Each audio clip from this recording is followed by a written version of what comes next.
به نام خدا. سلام به تو که به دنبال شکستن چرخه های تکراری زندگیت هستی. میخوام امروز در مورد یک داستان خیلی آشنا باهات حرف بزنم. داستانی که شاید داستان زندگی تو هم باشه. تو تصمیم میگیری تغییر کنی، به خودت قول میدی، میگی این بار دیگه وقتی ازم انتقاد شد دیوار دفاعی دیگه دور خودم نمیکشم، پرخاش نمیکنم. میگی به خودم قول میدم این بار دیگه برای فرار از اضطراب به پرخوری یا ساعتها چرخیدن بی هدف تو اینترنت پناه نبرم. به خودم قول میدم این بار دیگه توی رابطه از ترس طرد شدن اونقدر محبت نمی کنم که خودم رو فراموش کنم. شاید از این نوع قولها به خودت دادی و تجربه کردی که برای چند روز یا حتی چند هفته همه چیز عالیه، احساس قدرت میکنی، اما یه دفعه یک اتفاق کوچیک، یک نگاه سرد، یک پیام که دیر جواب داده میشه و تو قبل از این که بفهمی چی شد دوباره همون آدم قدیمی شدی. همون واکنش، همون ترس، همون اضطراب، همون حس پوچی، همون غم و بعدش اون حس وحشتناک ناامیدی میاد سراغت که چرا من تغییر نمی کنم؟ انگار هیچ وقت قرار نیست درست بشم. امروز میخوایم بفهمیم که این یک بیماری نیست، این یک اختلال نیست، این یک دور باطل نیست، این یه نشونه است. این واکنش‌های شدید و تکراری آدرس یک زخم پنهان و درمان نشده در اعماق وجود ما هستند که با کوچکترین محرکی دوباره فعال میشن. ببین دوست من، مشکل ما نداشتن اراده نیست. مشکل اینه که ما داریم با تب بیماری می جنگیم و توجهی به ریشه اون نداریم. این زخم‌های قدیمی که داری می‌بینی باورهای سمی و خاطرات دردناکی هستند که از گذشته و اغلب از کودکی تو اعماق روان ما تهنشین شدن. مثال بزنم برات، مثل زخم طرد شدن. شاید تو کودکی احساس کردی دیده نمیشی، حالا تو بزرگسالی با کوچکترین بی‌توجهی وحشت رها شدن تمام وجودت رو میگیره. همچنین زخم تحقیر. شاید توی مدرسه یا خونه مدام سرزنش شدی. اینطوریه؟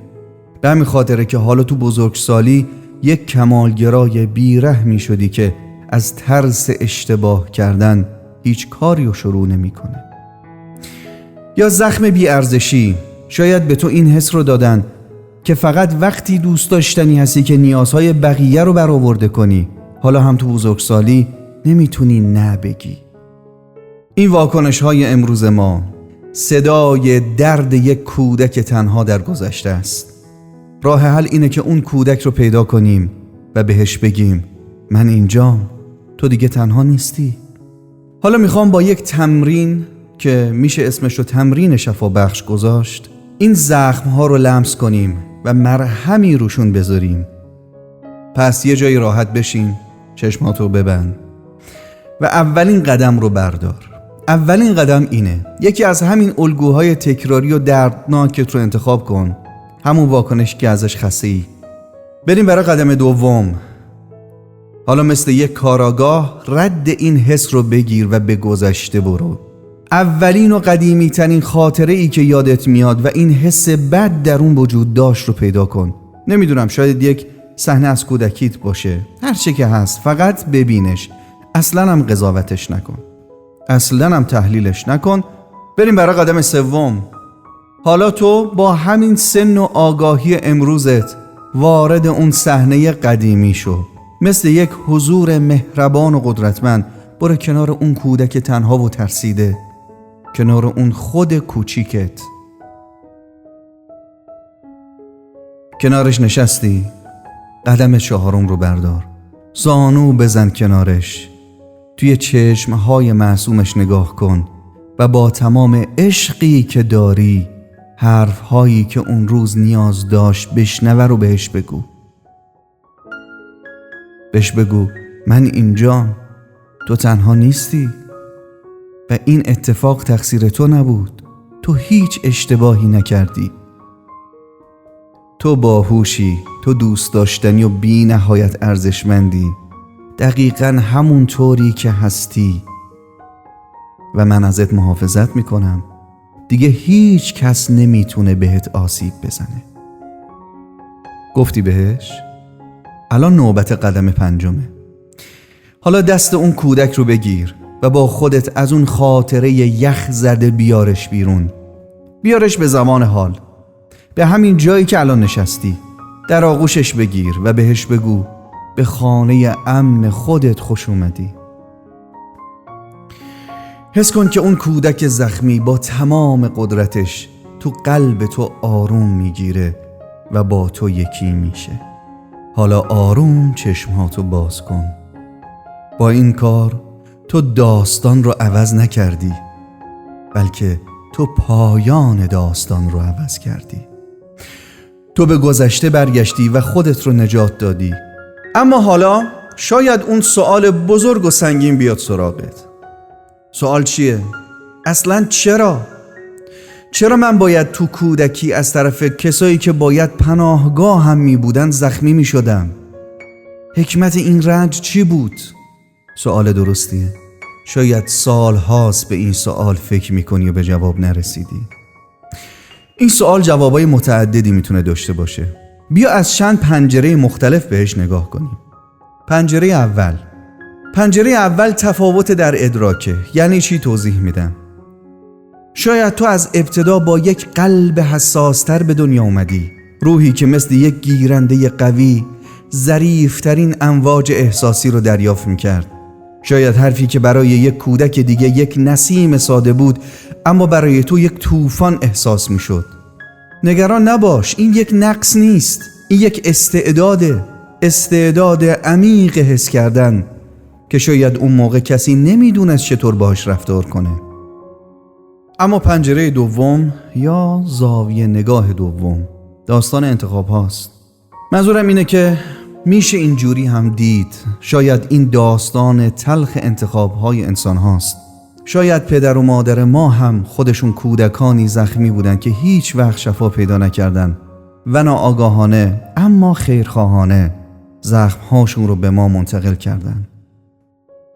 شایدم افرادی بودن توی زندگیمون که اونها با اراده خودشون اشتباه کردن. اینجا شاید سوال کنی خب گناه من چی بوده؟ نه، تو گناهی نداشتی. اونها انتخاب کردن که تو رو زخمی کنن. پس اینجا تکلیف ما چی میشه؟ تکلیف ما رو این جمله روشن میکنه. توجه داشته باش. خداوند عادل‌تر از اونه که این زخم‌ها رو نادیده بگیره. او همیشه راههایی رو برای جبران و تبدیل این دردت به رشد پیش روی تو گذاشته. خیلی جاها جبران کرده برات. به شکرگزاری‌هات دقت کن.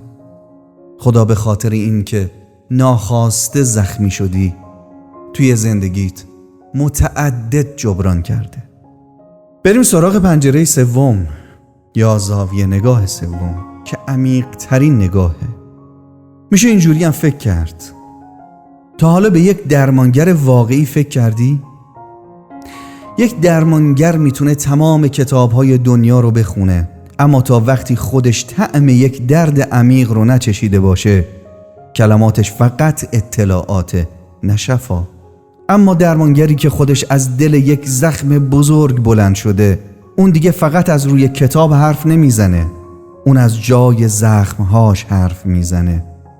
زخمهایی که تونسته شفاشون بده. او میتونه دست تو رو بگیره و بگه من میفهمم، من همینجا بودم، من راه بیرون اومدن رو بلدم. دوست من، زخمی که از طرد شدن خوردی میتونه تو رو به همدلترین انسان برای آدمهای تنها تبدیل کنه. زخمی که از تحقیر خوردی میتونه تو رو به کسی تبدیل کنه که استاد دیدن ارزش در دیگرانه. شاید تو اون درد رو تجربه کردی تا بتونی درمانگر زخمهای مشابه در دیگران باشی. شاید باید طعم تنهایی رو میچشیدی تا بتونی پناهگاه آدمهای تنها باشی. این نوع نگاه هایی که وجود داره و این انتخاب با خودته. کدوم رو انتخاب کنی؟ اما هر نوع که انتخاب کنی، از هر پنجره‌ای که نگاه کنی، نتیجه یکیه.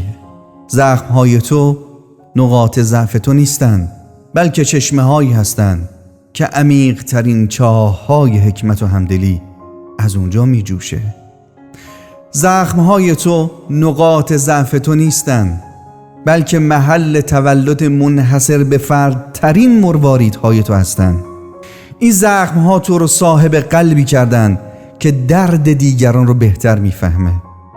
این شکست‌ها به تو حکمتی دادن که در هیچ کتابی پیدا نمیشه.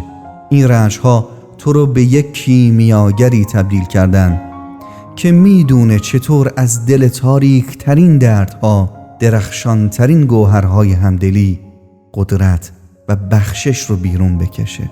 این مرواریدها داستان منحصر به فرد بودن تو هستن. و حرف من تمام. و در آخر بیاد داشته باش، تو هم بیمار رنج دیده‌ای و هم درمانگر شفا بخشی که از دل همون رنج ها برخاستی. و من جمال مظلومی زاده به عنوان معلم معنوی همراه تو فقط میتونم آدرس این چشمه شفا رو نشونت بدم. جاری کردن اون در زندگی خودت و دیگران مأموریت مقدس خودت توه. مراقب گنج‌های درونت باش. خدا نگهدار.